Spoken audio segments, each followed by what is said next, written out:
Hi, I'm Jeff Sankoff, the TriDoc from TriDoc Coaching and the TriDoc Podcast. And I'm here today to talk to you about the Cycliq family of products of video integrated lights for your bike. The front-facing 12CE and the rear-facing tail light, the 6CE. I acquired both of these products several months ago and have had a few months of use on several of my different bikes that I use on the road. And I feel well qualified to give you an overview of how they've worked for me and to give you some insights about whether or not these products are worth the money and whether or not they could be something that you could integrate into your day-to-day use as you ride on the roads to try and make yourself safer. Let's begin with some of the basics. The Cycliq 12CE, seen here on the left, is the forward-facing video integrated headlight. It comes with its own mount, which is a 1/8 turn mount, similar to what you'd see with the Garmin. It is unique, however, from the Garmin mount in that it doesn't have the exact parameter, so it needs its own mount. It does come with an adapter, however, that can be used with several Garmin mounts that have a GoPro adapter to the bottom, and so you can affix it to that. The Cycliq 12CE is rated as having a 7-hour battery life. I have not had that kind of durability from the device, but that's what it's rated as. With the headlight on, I've had probably in the range of 4 to 5 hours. Without the headlight on, it will last significantly longer to acquire video.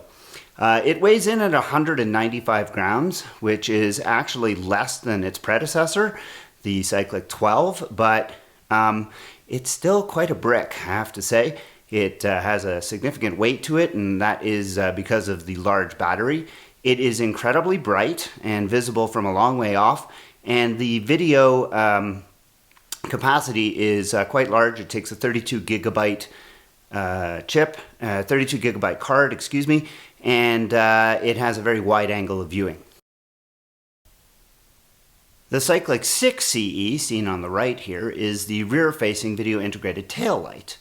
And it weighs in significantly less. It's only about 110 grams. It is rated for about 7 hours as well. And I've had significantly better battery life with this device, partly because I don't tend to use the lights. I use the camera only because I run my Garmin radar rear-facing light at the same time, and I use that for the light. So I've had pretty good battery life with the 6CE. It also has a very wide angle video. It uses a 32 gigabyte memory card, and both of these devices will store video and then overwrite the video as the cards become full. So I want to begin by covering some of the positive features of these two video integrated headlights, because there are quite a few things that make them really useful and really good things to have. Certainly the reason I got them was after my conversation with Megan Hotman, the cyclist lawyer. I became quite concerned. I had already been quite concerned about my safety when riding my bike, and she made me realize how important video evidence would be in the unfortunate circumstance if I ever came to have any kind of incident with the driver out there. So I went out and got these with pretty high hopes and thinking that this would be would add some layer of safety, not so much as preventing anything, but if anything ever came to pass, that these would provide evidence, in case any, thing would happen, that I would have evidence going forward in case, I needed to involve law enforcement or go to have an insurance claim. So let's talk about some of the positives. On the plus side, the Cycliqs are not terribly expensive. They're not cheap. $189 for the rear-facing light, $289 for the front-facing light. And while that's not inexpensive for lights, obviously, when you consider that you're getting lights with video cameras, I think those prices are pretty much in range or in keeping with what I would have expected to pay and what I think that you would expect to pay for, a video camera, certainly. So when you consider that you're getting those two things together, not terrible. When you purchase them, obviously, if you're going to get two of them, well, then it becomes obviously an expensive proposition. But if you're only going to get one, most people would suggest getting the rear facing because, as Megan said in her interview with me, most incidents occur from the rear, and so having a rear facing camera is more important than having a front facing. But if you can have both, you probably want to have both. So continuing with the positives, the Cycliq provides really nice, clear pictures. I'm going to run some video here so you could see what I see when I'm on, or what the camera sees when I've been riding with them. And you could see it's very easy to see cars as they're coming by. You could see license plates if need be. I have some images as well when I was riding on gravel, and the software that runs the image stabilization is actually really good and provides some very stable images despite the fact that I was riding on anything but stable and smooth road. So two really positive things right there. Both of the lights integrate with an app on the phone, and that app on the phone is fairly intuitive and provides tons of settings that you're able to get into and manipulate before you start your ride, and give you a lot of options in terms of controlling the lights before you get going. So that's another good thing. The app itself is fairly well designed and, as I said, fairly intuitive. Another good thing, and this is of course if you have an incident, is if the cameras get jostled in a way that suggests that you've had a bike crash, the cameras will automatically freeze the segment that they're on and stop recording so that the recording won't continue, and then overwrite the segment that has the incident. So let me just back up and explain. One of the settings that you use in the application on the phone is to tell the cameras how long you want the segment of video to be. So for example, I have segments in my camera set up as 5 minutes. So every 5 minutes the camera moves on to another segment, and will then create a new segment on the video. So when I look on the application, I can see that there are numerous segments within the card, each of them representing 5 minutes of video. Once the camera reaches the end of memory, it goes back to the beginning and starts recording over 5-minute segments at a time. If an incident is detected by the cameras, usually by the internal accelerometers, it senses that there's been a crash, then it will stop recording and will not overwrite any additional segments. And so at that point, wherever the incident has occurred, that segment is locked and you don't have to worry about losing it, and so therefore it will stay forever on the card until you get a chance to look at it and look for the evidence that you want. One of the really nice features, and one of the things I like very much about this device, is the CE part. So the previous editions of these devices were the Cycliq Fly 6 and the Cycliq Fly 12, and these newer versions are the 6 and 12 CE, and CE stands for Connected Editions. And the reason they're connected is because they now interface with Garmin head units. So you can see what's going on here is the two Cycliq units are on, and they are connected to the Garmin. And I can actually control them on the Garmin by accessing the lights. And then through the lights, I get further controls. So I can go into each of the lights here. I can actually control whether or not the lights are on, how dim they are. So I can actually turn that one off. Now the headlight you can see is actually off. And then I can go back and I can do the same on the tail light, and I can just get into the tail light. Gives me a sense of where the battery's at also, which is very nice because there is no indicator for the battery light, or excuse me, there is no indicator for the remaining battery strength on the outside of either of these devices, and so having that on the Garmin is very helpful.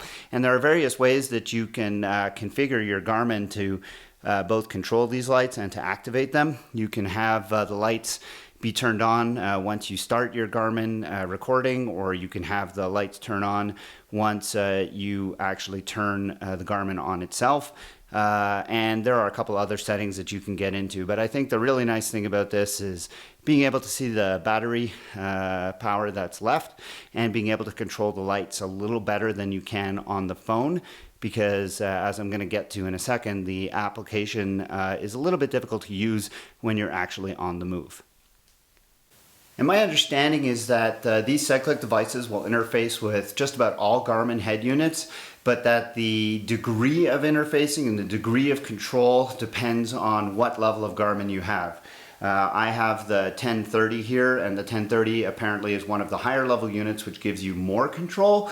I also have a 530, which I haven't tried to use as much with these lights because I tend not to use that computer as much when I'm using the lights. And that one apparently will have a little bit less control, but still will interface with the lights in a way that makes it reasonable to use. So that's the good. Now let's consider some of the things that maybe put some limitations on these devices, and maybe will give you pause and consider whether or not you want to consider these devices as something you want to actually spend the money on and integrate into your daily usage when riding. The first of these things is the ability to update the firmware. When I first got the devices, they did not come with the most recent firmware, and so I had to go through the process of updating them. There is no ability to connect with these devices to Wi-Fi, and the Bluetooth connection to your phone is insufficient to actually upgrade firmware. So the only way to upgrade the firmware is to connect to the website on your computer, download the firmware to the internal card that you use for recording video. You then have to put the card into the camera itself and go through this convoluted process where the camera will then take the firmware off the card and update the firmware, and then you have to take the card out and reformat it and go through this really incredibly arcane process to upgrade the firmware.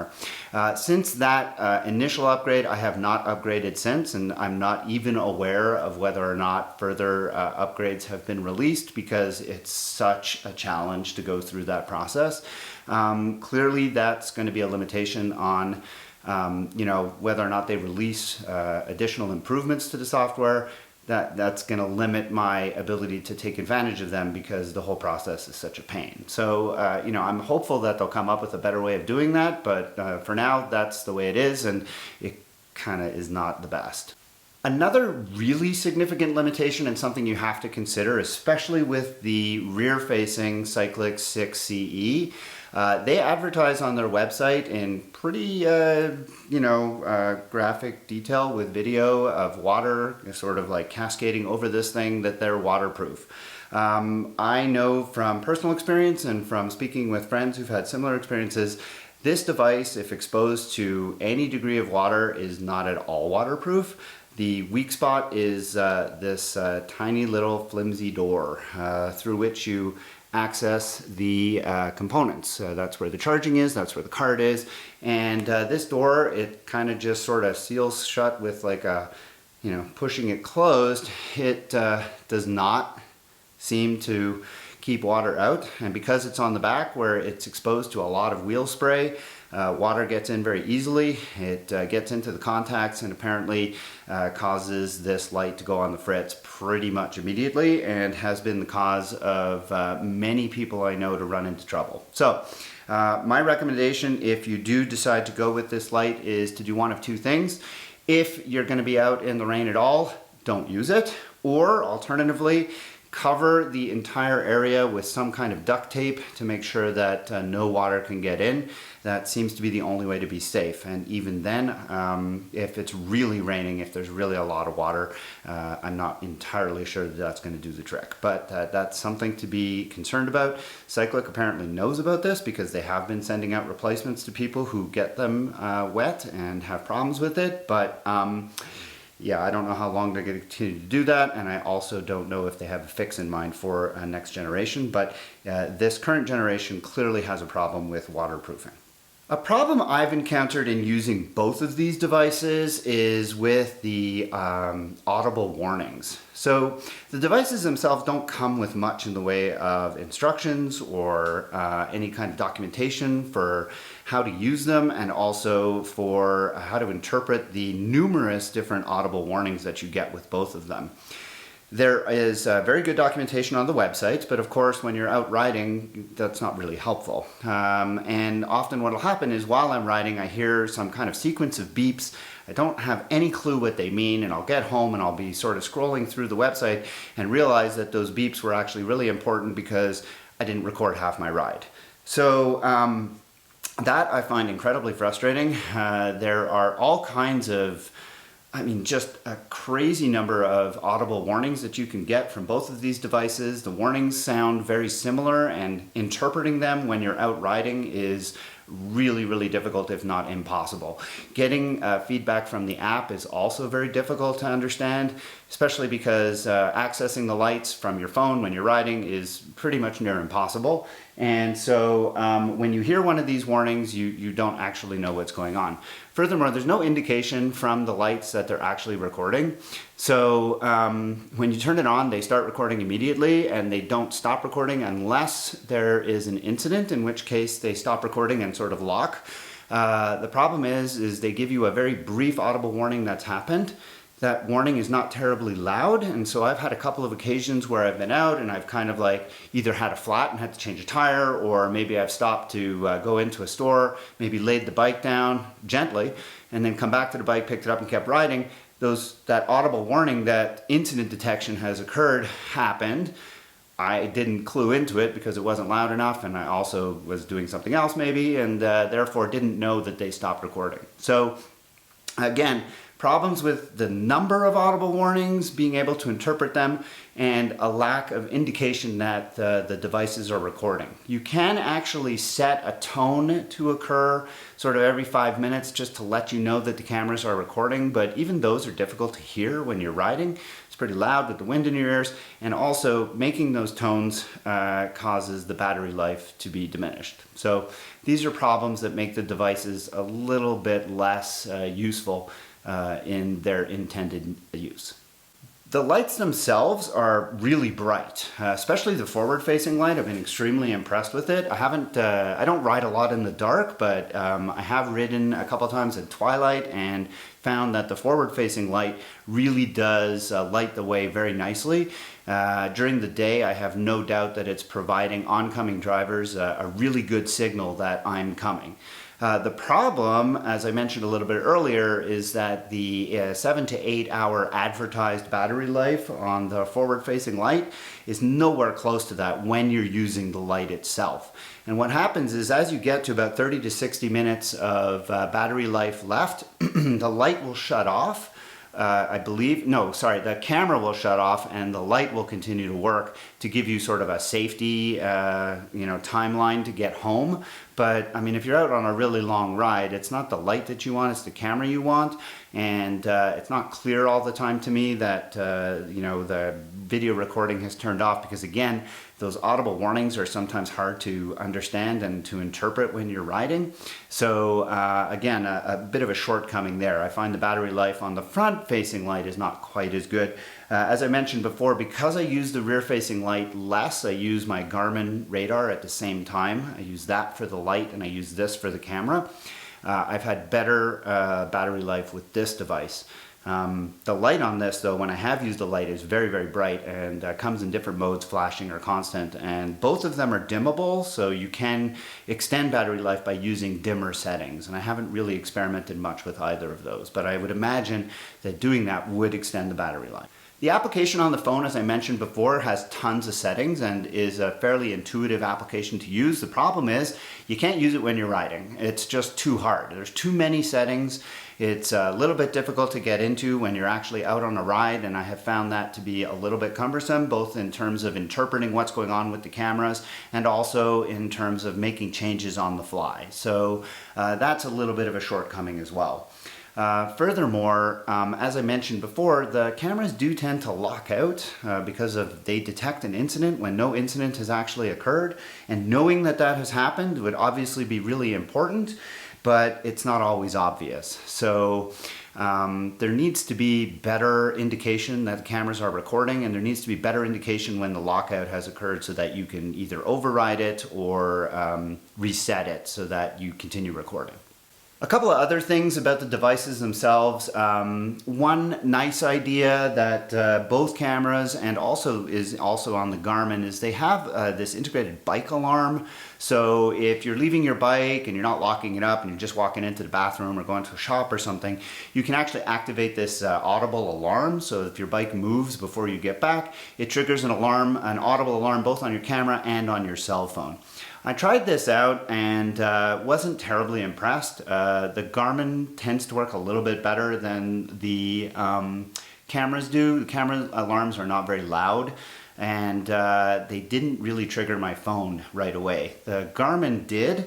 I've used the Garmin alarm once, and the Garmin alarm did activate my phone as soon as the bike started to move, but this was not the case with the cameras. With the cameras, the alarm trigger was delayed quite a bit, and was so inaudible as to be completely useless. So nice idea. Maybe they'll update that with improvements in firmware to come, but as I mentioned before, updating the firmware, not exactly the easiest thing in the world, so we'll see if I would even take advantage of that. I guess if they made significant improvements to the bike alarm, it would be worth the arduous task of updating the firmware. A couple of last considerations. The mount for the forward-facing Cycliq. As I mentioned, it's got this 1/8 turn mount that is similar to a Garmin. It's not the same size, so it doesn't fit on Garmin mounts. It has its own proprietary mount. The mount that it comes with is really flimsy. Because I have multiple bikes, I need to be able to move the mount from one bike to another.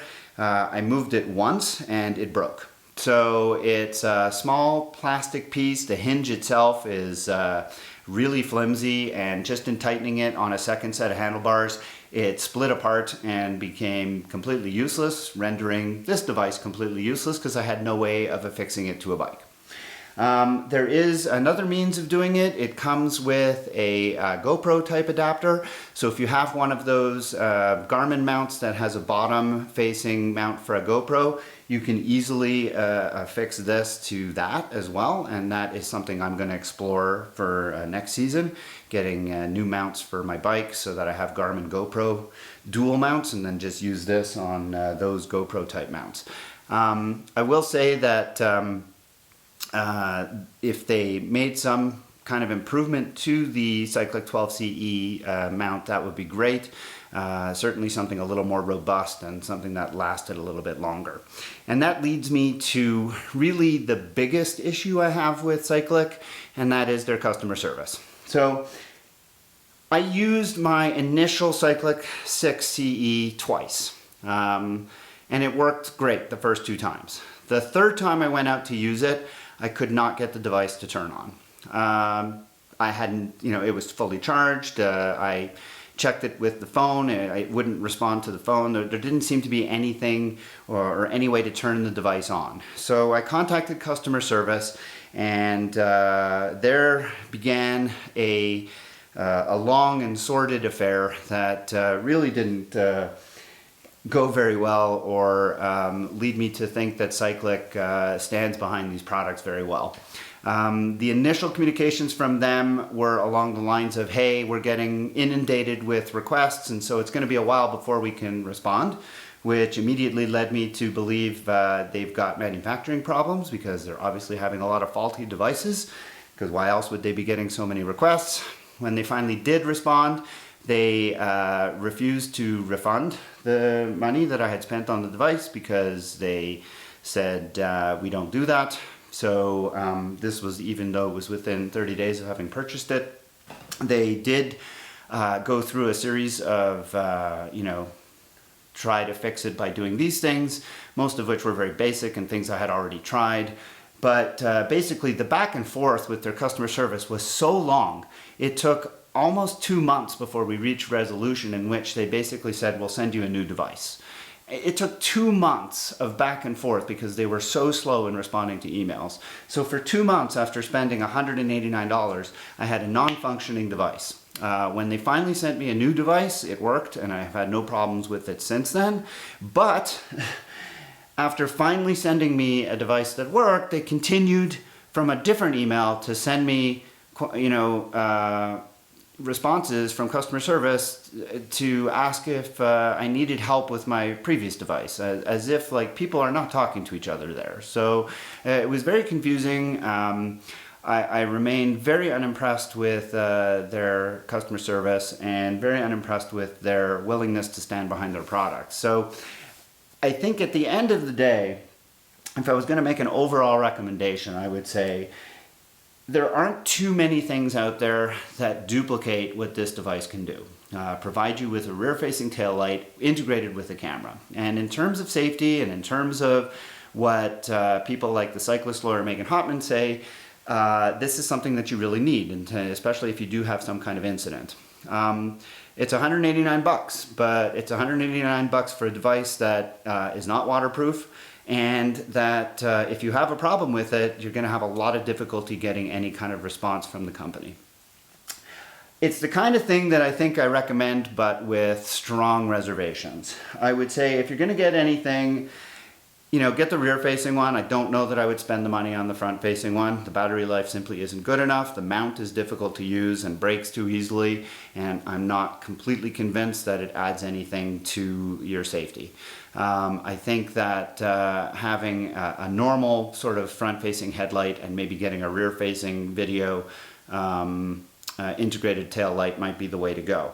But if you get this device, understand that if anything goes wrong, you're probably going to be left holding the bag because their customer service is so incredibly poor.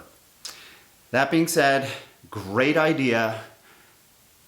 Not the best implementation of such a great idea. Hopefully they'll get things sorted out, and maybe if they get a next generation, they can bring the price down a little bit, potentially get the thing to actually work the way it's supposed to, be waterproof, and hopefully, more than anything, get better customer service. If you have any comments, please leave them below. Don't forget to give the channel a like and subscribe. That's what lets me get you more content on here. And don't forget to subscribe to the TriDoc podcast, which you can find on Apple iTunes, Spotify, Google Play, pretty much wherever you download your podcast content. TriDoc Coaching is available at www.tridoccoaching.com, where you can find more about me and the coaching services I provide. And stay tuned to the channel. There'll be lots more content coming over the winter season. Thanks for watching, and I'll be talking to you soon. Until then, train hard, train healthy.